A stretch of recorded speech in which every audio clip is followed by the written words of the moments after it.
Rusiya hesab edir ki, Nikol Paşinyanın yenidən seçilməsi Ermənistanın itirilməsi deməkdir. Telegraf xəbər verir ki, bunu erməni siyasi şərhçi Vardan Malxasyan söyləyib. Stat: Moskva hakimiyyəti xüsusi plan əsasında dəyişmək üçün özlərinə sadiq adamlarını bura göndərdilər. Amma buna nail ola bilmədilər.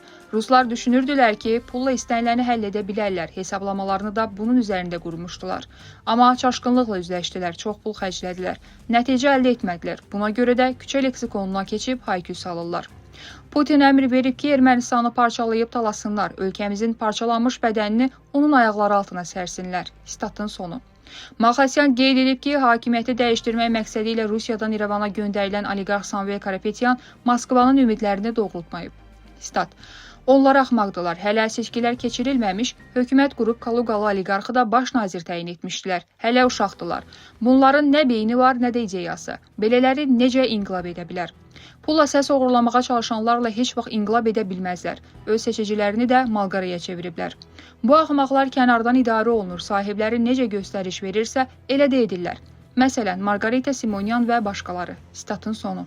Bundan əlavə, Vaqen Xaçaturyandan sonra Ermənistan prezidenti postunu parlamentin hazırki sədri Alen Simonyan tutacaq. Bu barədə İravunq məlumat yayıb. Stat: Milli Məclisin spikeri Alen Simonyan tezliklə prezident Vaqen Xaçaturyanı əvəzləyəcək.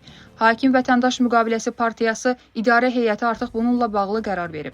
İdarə heyəti Alen Simonyanın namizədliyini irəli sürəcək və Vaqen Xaçaturyan baş nazir Nikol Paşinyanın baş müşaviri təyin ediləcək.